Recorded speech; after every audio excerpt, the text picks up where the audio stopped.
Well, folks, welcome to one more edition of Politics on Radamegberto Willis, your host. Thank you so kindly for being a part of the show. We are going to have a great show for you as usual. Today we talk about the coronavirus. We talk about the coronavirus. I know, folks. Many people are scared. Many people are concerned. Many people don't know what to do. Many people think there are overreactions. Some people think they're underreactions. I am I'm a bit not as prepared as I should be for today because this morning I spent outside at Costco trying to get supplies in case we are forced to stay home for an extended period of time.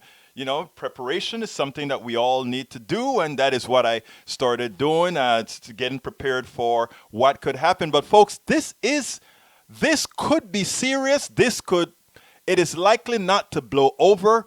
One of the issues that we have with this particular virus is that a lot of young carriers can have it, and what they can do is then infect a lot of older people. So I mean, we have to. This is one of those viruses that we really have to be careful about because, in as much as young people are faring very well, meaning most young people, I think, get over with it just fine. Look, things can go wrong. Bruce Ballard, welcome aboard. Gregory Bartz, welcome aboard. Thank you so kindly for being here. You listen to me at KPFT actually not KPRC, KPFT. But anyhow, folks, I'm happy to have you all here. Folks, the first thing I like to ask people as they listen is I beg thee, I ask thee, I implore thee, please share. The only way we are going to get our messages out there, the only way we are going to be sure Americans are informed with information that they need, not information that the corporations believe that you need so that you will continue to purchase from them irrespective of outcomes. Oh yeah, that's what we're here for, folks. I promise you something always. I promise you always, friends. Numero uno, I promise you that what you will always get out of me is the truth. Numero dos, I promise you that everything I talk about, it's not going to be about what makes it best for me, but what makes it best not only for you, but society as a whole. That is my goal. That is the goal of Politics Done Right. Anyhow, let's go ahead and get started. Today's program is titled, Coronavirus Exposed: The Failure of Efficient, Unfettered Capitalism. And I don't want folks to run across, I'm not preaching anything crazy or anything like that, because yours truly believe in 100% unfettered free enterprise, meaning that you want to have whatever you want to do. You do it on your own. You can do it. You can do your business. Free enterprise is wonderful.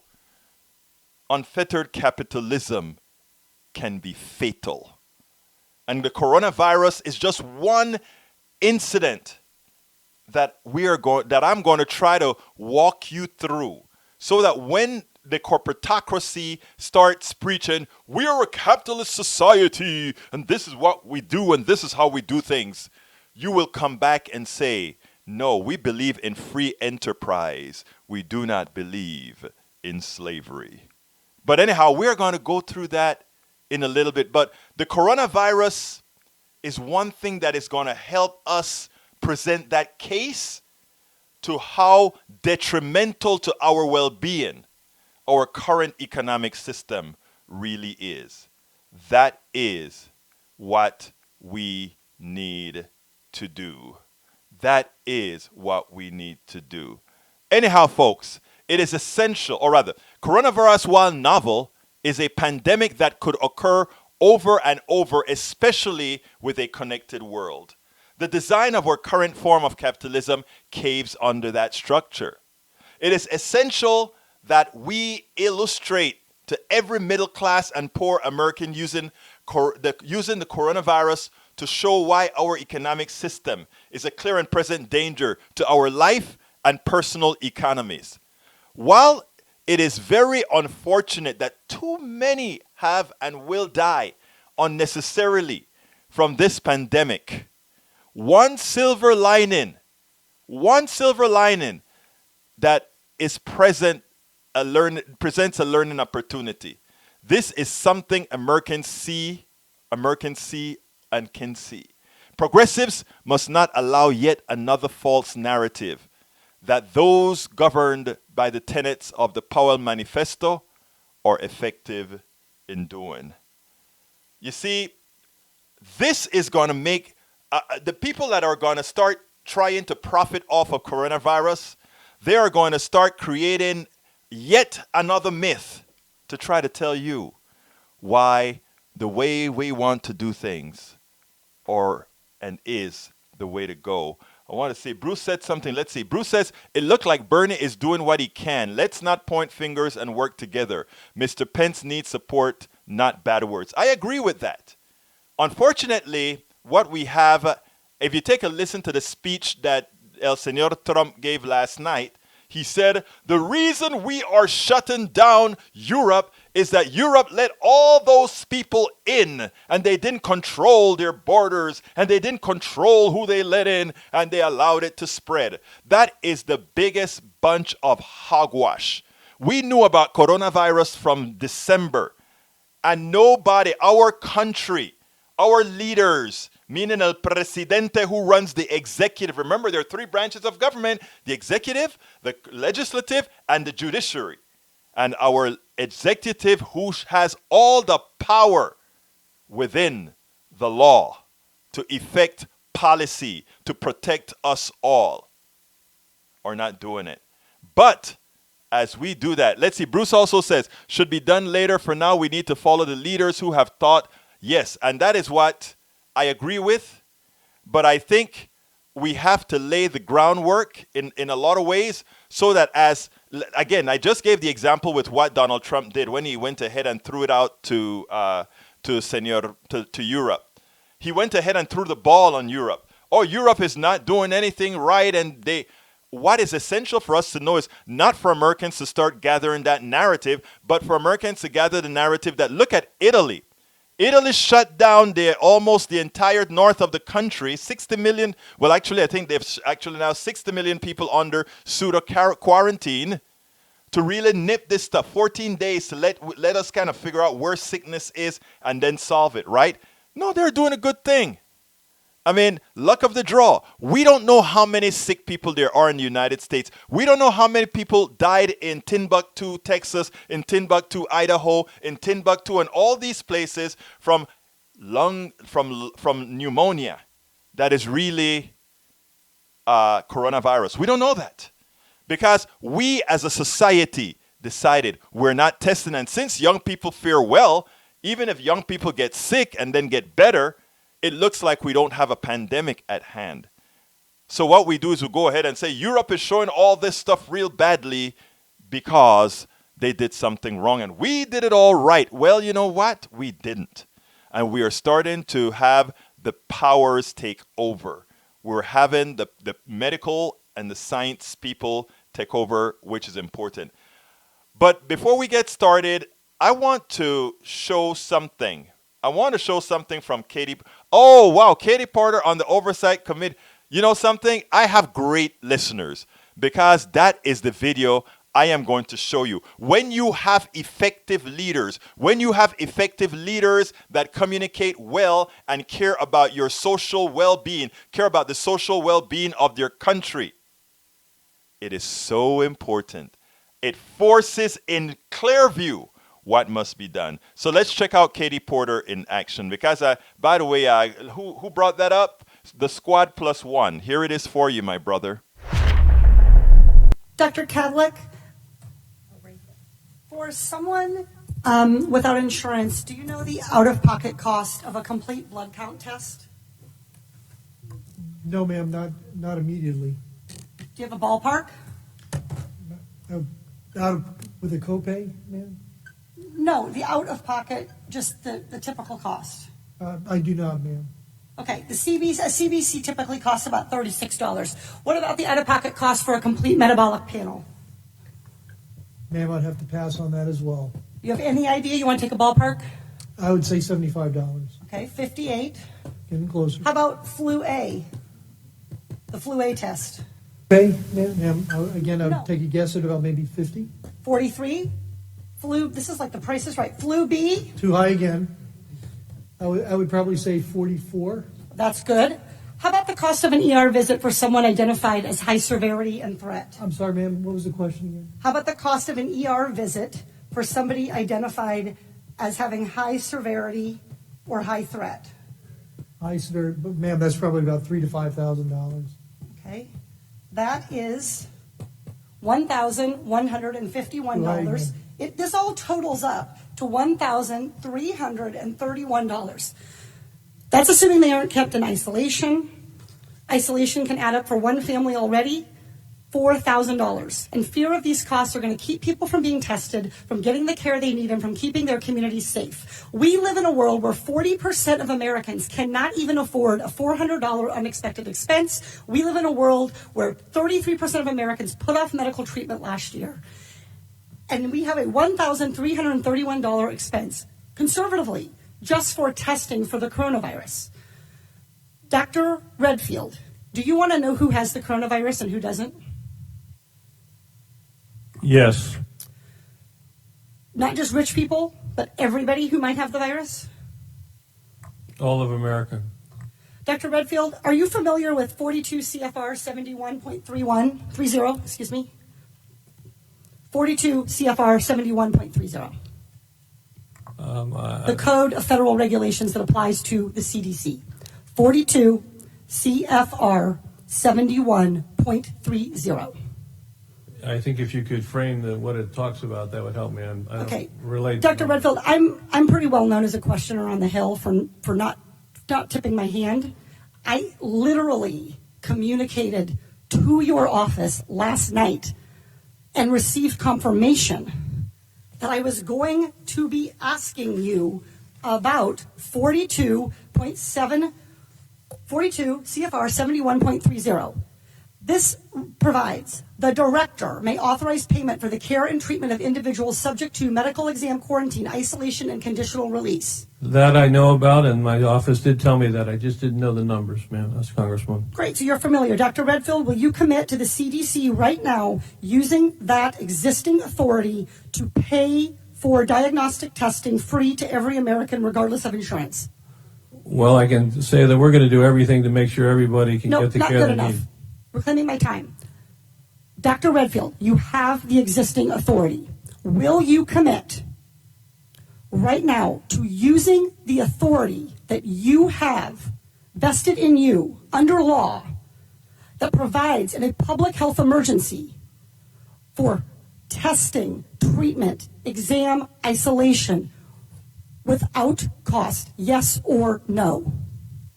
What I'm going to say is I'm going to review it in detail with No, CDC and the I'm reclaiming department. my time. Dr. Redfield, respectfully, I wrote you this letter along with my colleagues, Rosa DeLaura and Lauren Underwood, Congressman Underwood and Congressman DeLaura. We wrote you this letter 1 week ago. We quoted that existing authority to you, and we laid out this problem.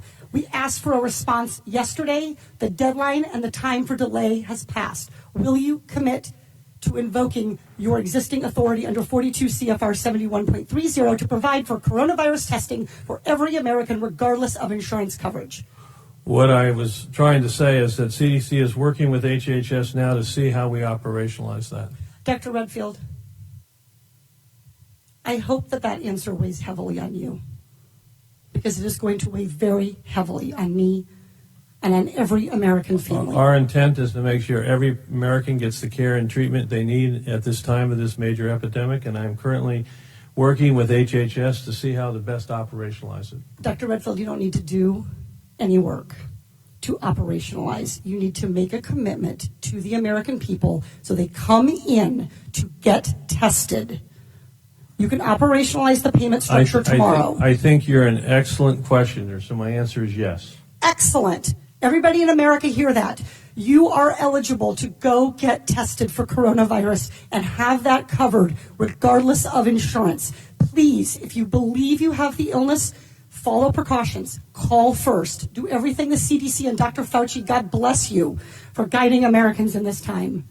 But do not let a lack of insurance worsen this crisis. And I would just like to echo what you said. It's a public health, a very important public health, that those individuals that are in the shadows can get the health care that they need during the time of us responding to this outbreak. Okay, I want to tell you first of all why that was important. That is what a legislator is supposed to do. That is what an advocate is supposed to do. Now, that he is from the executive, the CDC. Now think about it. He has the authority to go ahead and ensure that every American is tested. This is national security, national health. All of that is a statement of fact. He has the authority. Why would he not want to use the authority? Because he has a president that may want to have friends profit from having to charge for this product. And of course, if the taxpayers are going to pay for it, they cannot swindle you as much as if they can take you for what you're worth. So what she wanted, a legislator advocating for you, is to say, I want to ensure and tell you that every American knows if they feel they are a danger, they are getting sick to society, that they can come and get a test. Your government, your institutions will take care to make sure this country is taken care of, is safe. Katie Porter, I love that woman.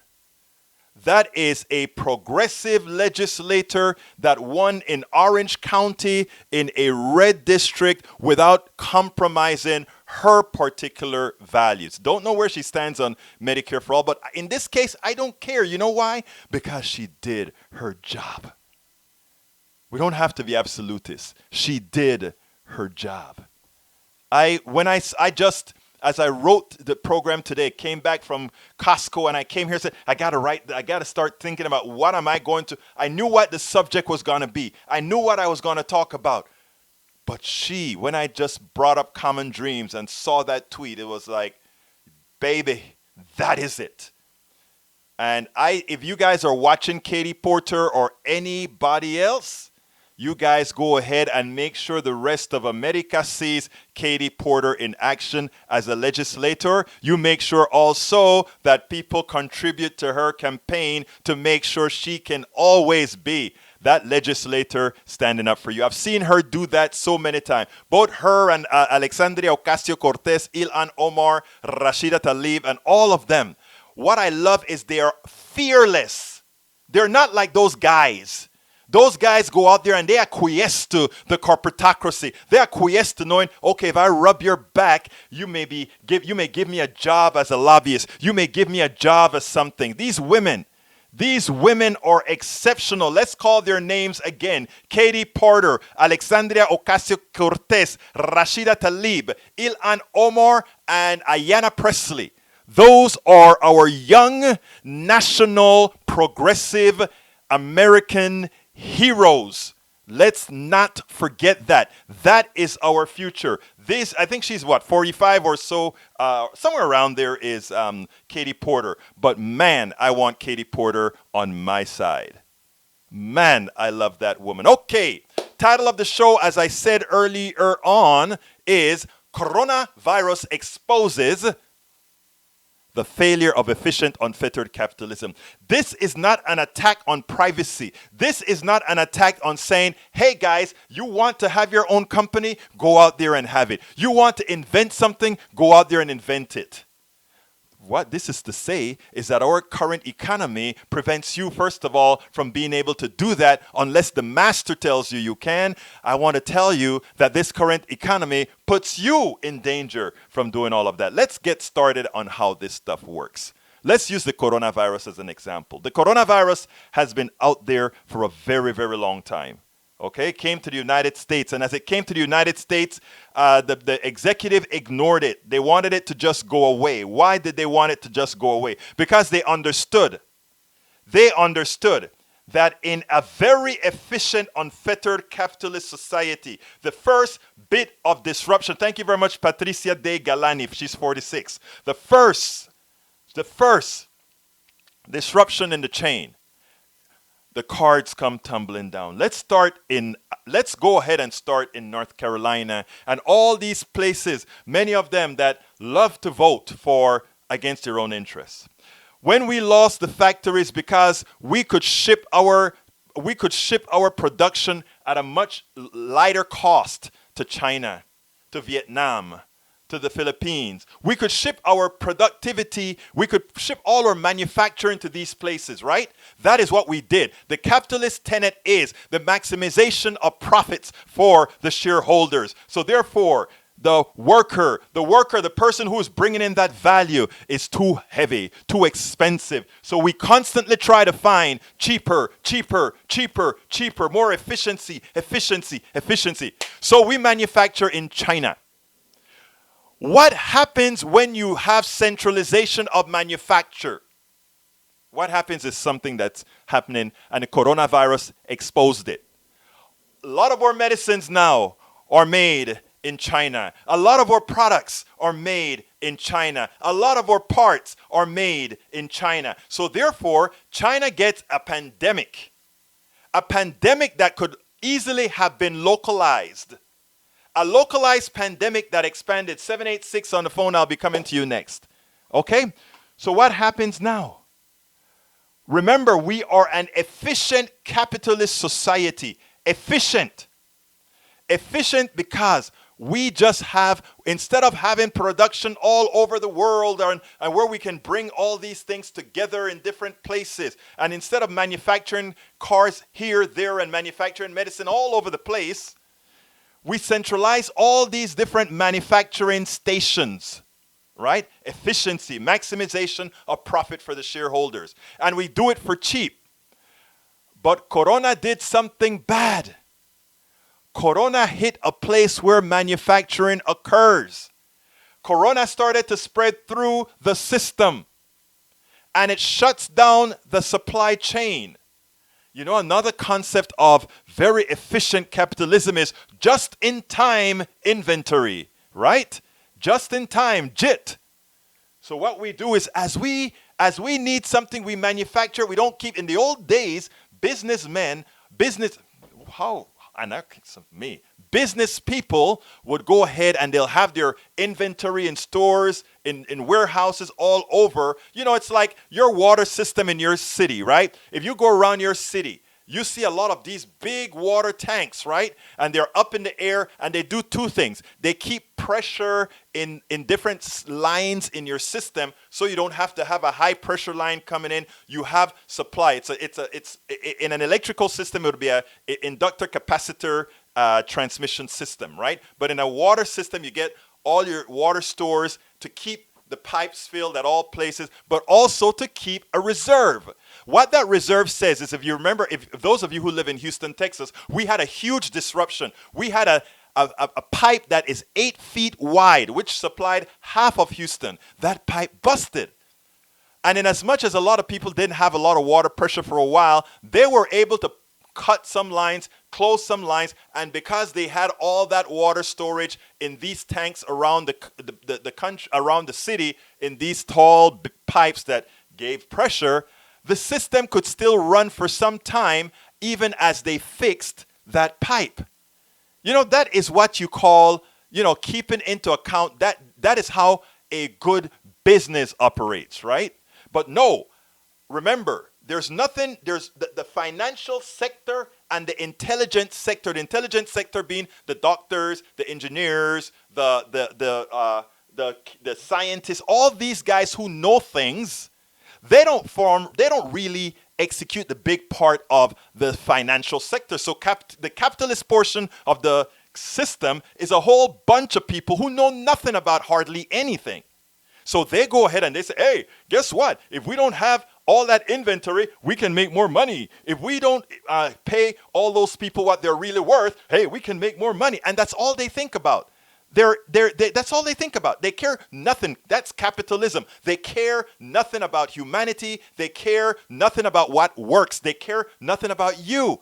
It's just about, how do I make more money? So every question that they ask first, if we do this, what impact does it have on me as a person making money. No humanity, no civility, no morality. That's the financial sector. That's what it has become. You remember you had the home banker, the banker who works in the community. He was there to make a little profit from managing your loans and making sure there's liquidity in the market. That used to be how it is. But as we got investment bankers and all that kind of stuff, what then happened is they created a system that was backed up by such a thin layer of security that a coronavirus pandemic can bring it all down. And if you doubt it, the stock market has lost, 10,000 points? And guess what? It first of all shows that the stock market is nothing more than a gambling engine, first of all, because it's based on nothing. It is based on whatever people think they can get for whatever. The stock market and that's what I tell you, capitalism is really a failure, right? The stock market is an imaginary thing. A lot of people make a lot of money for knowing nothing, just knowing how to invest and move things around. And when we understand that, we start to see why we are worthy, why we should never allow folks to say we are not going to tax wealth, that somehow Bill Gates and all these wealthy people earned that. They did not. You did. But I tell you what, I'm going to further go into this after I take this 786 call. 786, you are on. Come on in. 786. Hello. Hello. Egberto, can you hear me? Yes, I can. This is Ron Cole. How are you, buddy? Ron, talk to me, my brother. Talk to me. I like I like what you're saying here. I think you're touching on something that I was reading about recently, where there's a lot of biological scientists that were publishing studies where these viruses, they indicate that these types of viruses are going to become commonplace. Yes. And their reasoning was because humans have so distorted and so hurt the ecosystems that every life form on Earth is now becoming ill, and those illnesses are translating to us. And they see this as something that'll just continue on a rapid pace. You know, I mean, Ron, and first of all, you're absolutely right. But there's another reason why they're going to occur more. There's so much. First of all, we have two reasons why more of us are coming into contact with others, right? The sheer one of it is commerce, and that commerce is that we're manufacturing all over the place and centralizing our manufacturing in areas. And so, you know, the natural progression of moving back and forth means that things that somebody in Timbuktu may have had resistance to, it gets into a population that doesn't have resistance to, and then it spreads out of there. And then the natural thing that we have better communications, meaning better cars, better airplanes. We can get to places faster. As certain economies are more wealthy. I mean, you get wealthy people that can go to a safari in Africa that has a particular sort of diseases that those people can adapt to, but those that can't. And then they, whether rich or not, they come back into society. And you know, one of the things that I always find when you hear conservatives say, do they have their papers when they want to know if we're going to give health care to foreigners, right? One of the things that they fail to realize is that, well, you know, when these people come over and breathe your ear or breathe on you or whatever, he doesn't know if you're a Democrat, Republican, foreigner, or domestic or anything like that. So every locale should have its own healthcare system that takes care of humanity in that particular jurisdiction. I mean, I gave a talk a show a few days ago where I pointed out a young lady in Las Vegas who, because her insurance didn't cover certain kinds of tests, she lived 10 years in excruciating pain. She couldn't diagnose what she had because she could only get basic diagnosis. When they crowdsourced it, an Italian doctor said, "Oh, I kind of recognize what that is." They brought her to Italy. She didn't know if she could go to Italy because she's poor. She didn't have insurance for Italian. And they said, "Oh, no, in Italy, you don't have to worry about that. You come here, we'll do the test." And in less than 2 months, she had the results of her test. In less than 2 months after she stayed 10 years on pain, she's now doing just fine. I mean, humanity matters. Healthcare matters, you know? I totally get what you're saying, and I think that exacerbates everything. But my point was that the virus itself came from a species of animal Yes. that is almost extinct as it is, and the members of that species are very, very weak, and they contract more illnesses because they're weak. That was the scientist's point, because every ecosystem is so weak now, viruses are going to evolve on a rate that we have never seen. That was their contention. And many And of that those will makes cross sense, over to right? humans. That makes It does sense. to me. It does. So the more we stress, for our economic desires, the more we stress nature and other ecosystems, their contention is that this will just become commonplace and it will be disastrous. I tend to think that they're right. There's no doubt about it. And what we are also saying, though, Ron, and I think you would agree with that, is our economic system does not lend itself to these eventualities. And because, No. let's give an example. Bernie came out, and first of all, Biden looked very good today when he came out and talked about handling the pandemic. Then again, everybody would look great next to what Donald Trump did yesterday. But Biden looked very good, and Bernie Sanders looked very good. Both of them came and gave a coronavirus speech, and I was happy with both of them. Biden came out and said, Yeah. yes, we need to give free testing and all of that. And he came out and said, we need to take care of people and find a way to help those that are going to be out of a job. Of course, what Bernie said was pretty much the same thing. But what Bernie added, Right. which is what I think was missing, was that we have to create an economy that take those things into consideration so that we don't have to pass new laws because a pandemic has occurred. Our system should take into account that pandemics do occur, and that if we have a good social safety net, it would be minimized because people would automatically say, well, this is happening, I need to get care. I wouldn't be scared to go to the doctor. I wouldn't be scared of having to stay home because what I have is, what is it called, a sick leave. Of course, a lot of Right. these things can be abused, but we can put in actions, we can put in safeguards to minimize the abuse by those people who would do so. But what I found with most people is most people simply are not abusive. Most people want to do the right thing. Your thoughts? Yeah, of course. But, like I said, the article struck me as profound because I was looking at this and I was like, well, you obviously have a great point that our economic system lends itself to pandemics spreading. Yes. That's clear.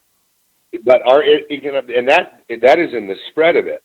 However, it appears that our economic system also greatly contributes to the evolution and the spreading of this thing from other species.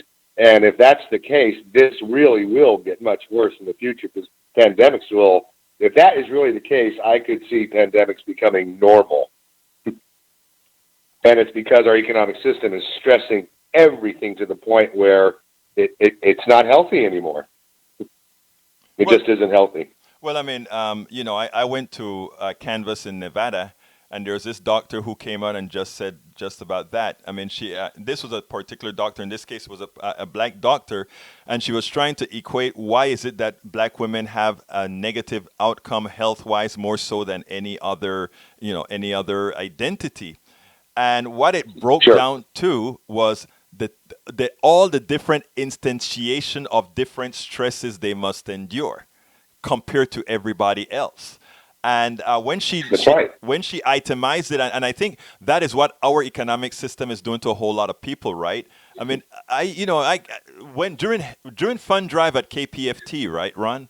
I go out early. Yeah. I work from a studio that's inside of the house. Okay, it's a complete studio. Right. But I do a show at KPFT 90.1 FM Houston, and I get up early to go pitch with Amy Goodman from Democracy Now! So I would get up at 4 something in the morning and head out to the studio in Montrose, about 40 miles from here. And at that time of the day, you get very thoughtful. and I see these thousands and thousands of cars on the road, and I see everybody trying to get to work, and I'm talking thousands of and Houston is huge. Houston has freeways that are three, Yeah, four, 5 lanes in either direction, and they are all filled sure. I've up. lived in Houston. So you know, Ron. So what happens then, Ron, is Yeah, I am thinking, you watch TV and you hear a lot of these capitalists talk about people. I said people are taking advantage of the system, or that people don't want to work, or that. And what I see from Americans are a very hard working people. These people don't, I mean, they're on the roads. And later on at 7 and 8 in the mornings, the big guy comes with his helicopter and lands somewhere, or the wealthy guy has a ride in, or so let's be real. You're absolutely right. We have a stressful system for a people that start early in the morning and end late in the afternoon. And so it is time that we start mitigating all those factors within our economy and do something about it. well, that's it's just negative messaging. It has no foundation in reality.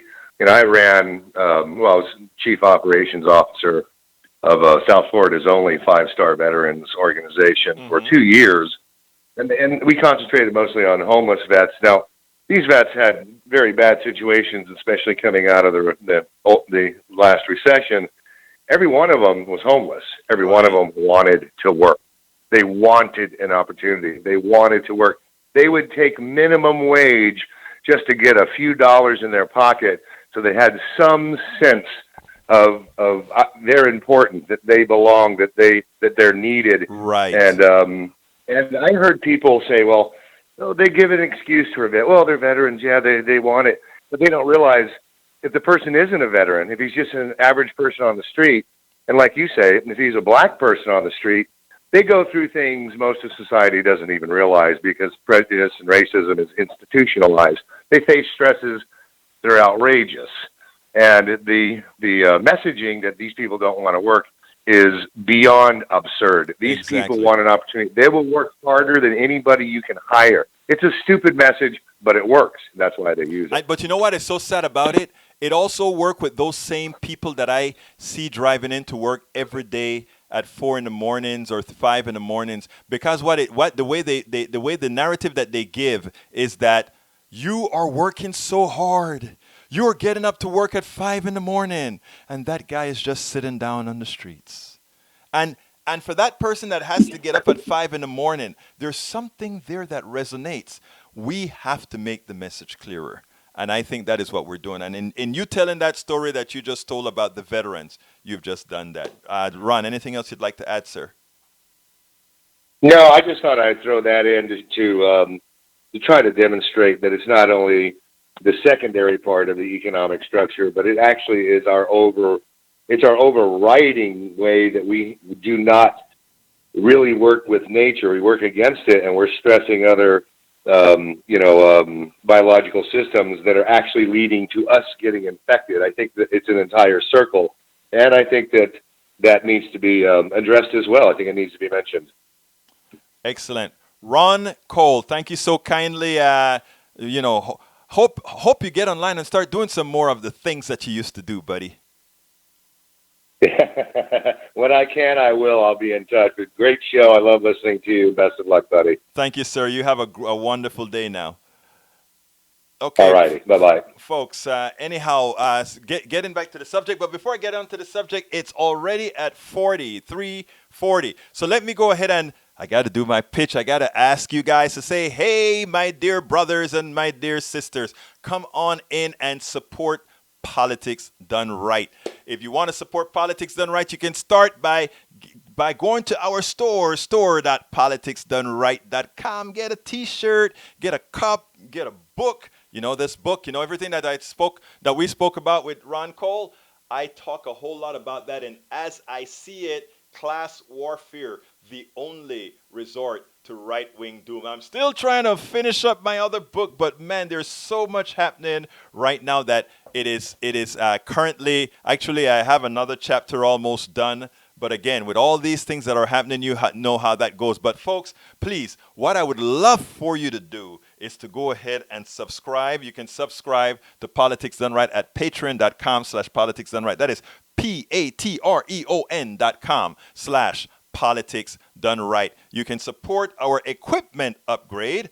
Our equipment upgrade is at gofundme.com/independent-media-upgrade. Again, that is gofundme.com independent-media-upgrade. And of course, you can always contribute to our show by going to paypal.me/politics done right. That is paypal.me/politics done right. You can check out the t-shirts. We have a whole lot of them. The ones that goes out the most is always, of course, I support independent media, because that is how we are going to change America. That is how we are going to make this a better place. Because if you are vested in a media that is truthful to you, if you are vested in a media who only owes you, right? Because no drug company or anybody, tell us what to do. We don't have any allegiance to any of these guys. We just have an allegiance to you. So what I want to ask you is, please, again, be a part of our network. And by the way, folks, hey, take care of the Squad Plus One. You say you got to go.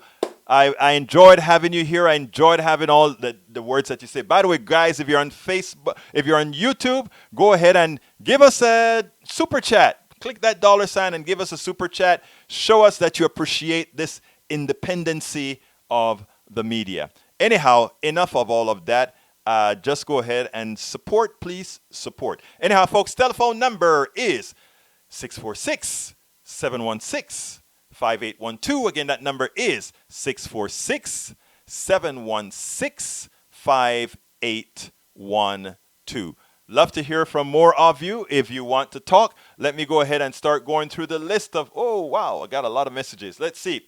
First of all, let me tell you hi. Hello, Bruce Pollard, Gregory Bartz, Rose Williams, Mike Cizak. Let's see who else is here. Masticator. How you doing, Masticator? The guy that gives me a hard time all the time. He thinks I'm playing politics with the coronavirus. I'm not playing politics with coronavirus, but I am trying to point out now that it is upon us, why it is that we are having certain issues with it and how our economic system plays a part in that. The Squad Plus One, of course, is here. Gregory Bartz, of course, is here. Ruth Meyer is here. Lee Grant, how you doing, Lee? Let's see who else. Rose, I think I called you out, Rose Williams. Patricia De Galani, my good friend. And let's see who else is here. I'm going down the whole thing, including YouTube and Kathleen Morin Morgan. Hi, my friend. Let's see, coming down, and I'm almost there. Okay, let's start going to the messages proper. Mike Cizek says, red tape times... He gave me a how government red tape stymied testing and made the coronavirus epidemic worse. I love that. He's right. I haven't read the article, but that is true. There's a German company that has a whole lot of test equipment ready to go. And it's already, I think, ready to come to the United States or in the United States. I don't quite remember. But Mr. Cizek is absolutely right. The red tape is stopping it. But how is the red tape stopping it? Who is in control of that red tape that is stopping it? Mike Cizek, you'll probably realize that other people want to make money on those products. And that's the reason, the real reason, why the government red tape is preventing them from coming in. Bruce Pollard said, it looks like Bernie is doing what he can. Yes, he is, Bruce. Yes, he is. Mike Cizek says, how government red tape tested and made the coronavirus epidemic works. CDC bureaucrats stopped private and academic diagnosis tests from being deployed. I think you don't have that quite right, my friend, but that's okay. Bruce says testing is important. It sure is. Rose Williams, according to the World Health Organization, the current outbreak has been 3.7% lethal worldwide. That is terrible. I heard it's 1%, which is 10 times that of the flu. in America. Now, that 3.7% would make it 37 times more deadly than the flu. Masticator says, dude, you are making it politics. Yes, I am to some extent, but you know why. And Mike sees like Italy has a single payer government run healthcare system and is overwhelmed. You know what? But think about it, brother. If they hadn't had that, remember, Italy is a city where people come from all over. I mean, they have people all over coming into that city. That city was ripe for an explosion of a pandemic. But guess what? It's great. They could handle it. Nobody worried about tests. They're testing and and it's working. They got a hell of an attack and they're weathering the storm. Bruce said should be done later. I guess you're talking about pointing fingers. It took Trump going outside the government bureaucrats to get private industry to ramp. What is it going to take, Mike, to understand that this guy just doesn't have what it takes? I know you have to try to support a position, but I tell you what, when Biden says something or Bernie says something that is off the charts, I would be the first to come out against it, just like I come out against Donald Trump. We have to learn to be more measured and be more practical. Let's see. The squad says Katie Porter on the oversight committee had Redfield to commit. Yeah, she forced him to say, yes, I'm going to give those tests for free. And the squad, Gregory Bart says, people need to understand that the main reason for strong precautions are to ensure the healthcare system is not overwhelmed. That is true. The healthcare system in any country, doesn't matter what country, is not designed for half the population to need it.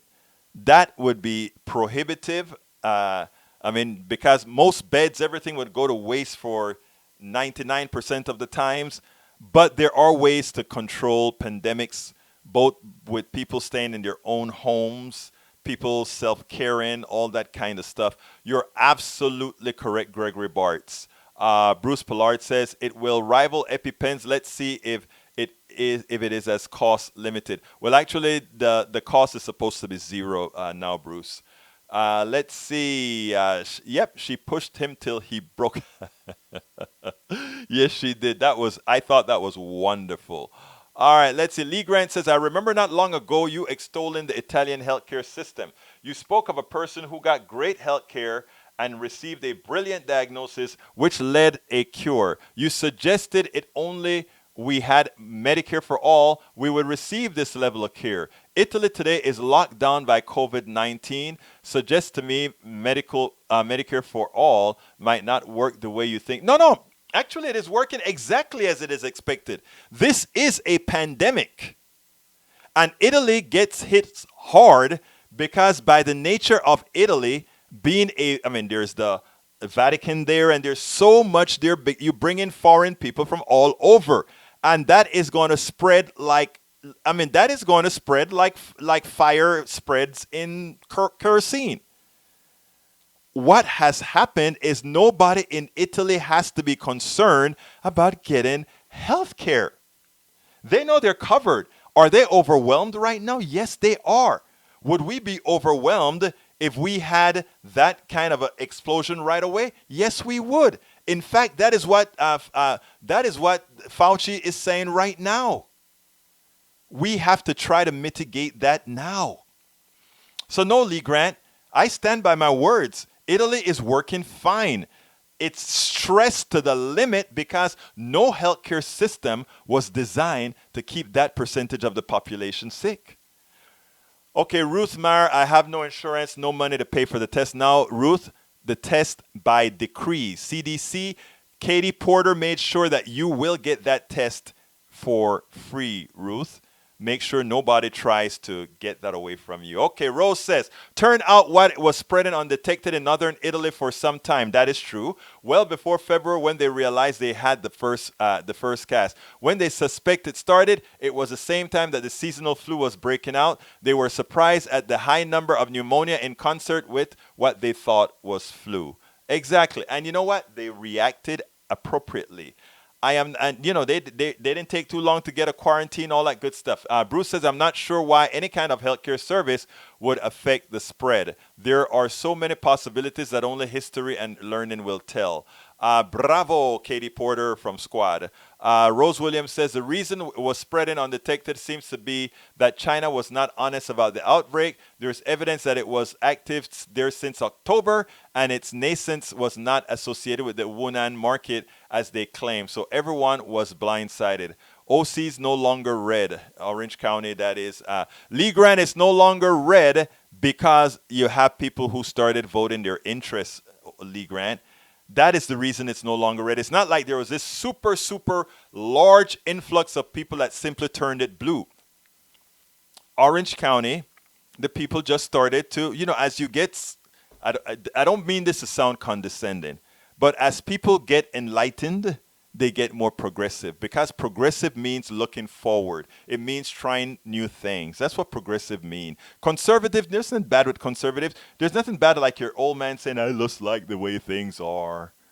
I mean, it's not wrong. It's just not progressive, That's all. Rose says at least they are taking care of their citizens, and that's the point. Patricia De Galani says, we're not a third world country. No one should be denied vaccine or healthcare. Outrageous. Perfecto, that statement, my dear. Let's see. Bruce Pollard says it might be that other people knew and many others. We could make up some good conspiracy theory. I try not to do that. I try my best not to do that. Sometimes, though, the conspiracy theory is staring you in the eye, right? Mike Cizek says, how government red tape stymied testing. Oh, we did that already. Let's see. Vox. Lee William, the physician who had to try to warn his colleagues about the severity of the outbreak back in December, was silenced by the police and forced to sign a statement. And I think he died. Yeah, oh, there you go. You said it. He died. He actually died. Okay, Rose, let's see. No one is trying a conspiracy. I don't think so. Lee says you will get a lot of that with a strong central government. I think you may be talking about red tape. You get red tape all over. Democratic, strong government, okay, authoritarian, horrible. Let's see, Squad. Let's see what else here can I. Oh, man, you guys are filling me up. The Squad, virus created. I'm going to have to run over some of these because we're kind of running out of time. Trump, the Squad is reporting something that everybody needs to know. When Obama was faced with the Ebola virus, they created a section within the CDC or within one of the health organizations to handle pandemics. They were always prepared for pandemics. And of course, what did Trump do? As the Squad Plus One says, Trump disbanded our infectious diseases units and sent scientists to Kansas.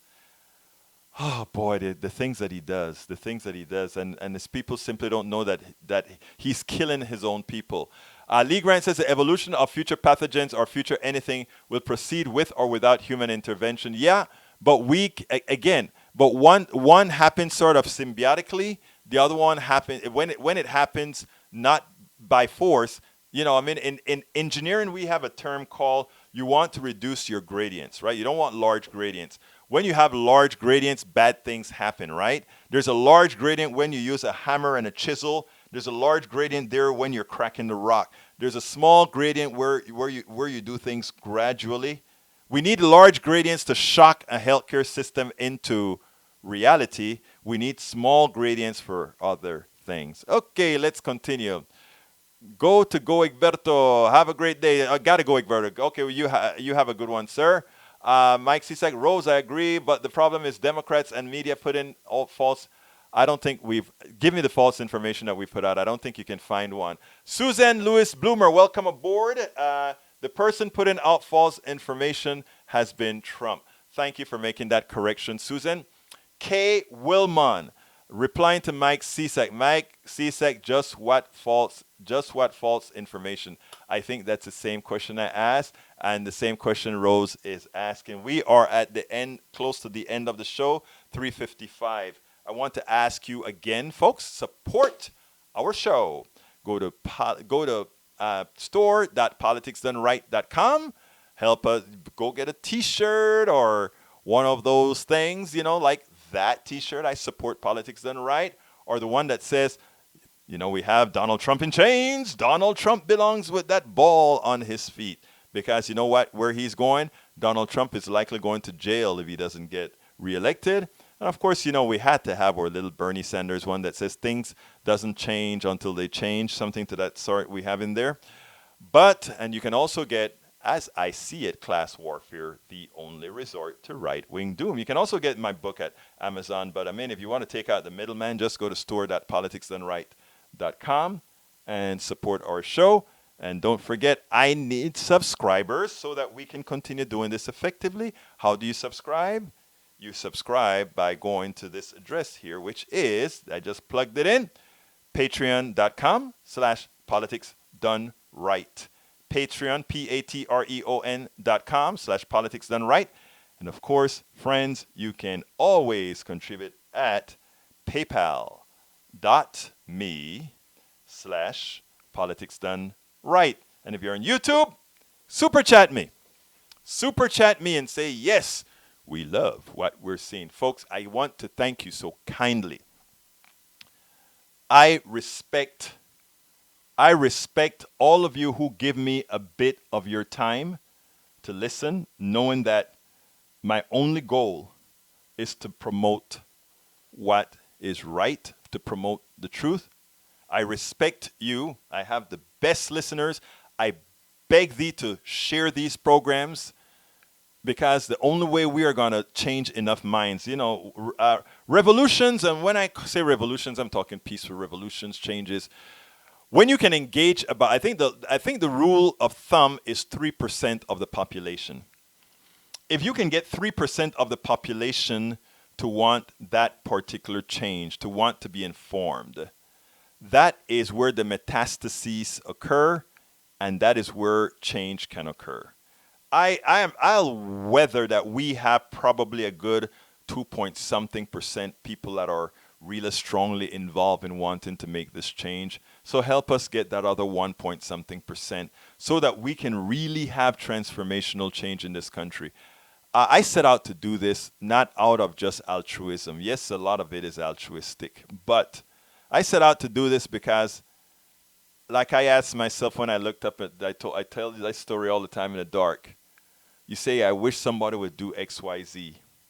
And then you sit back and you say, well, hell, you are somebody. Why the hell don't you do it? Can you do it? Can you use your skills?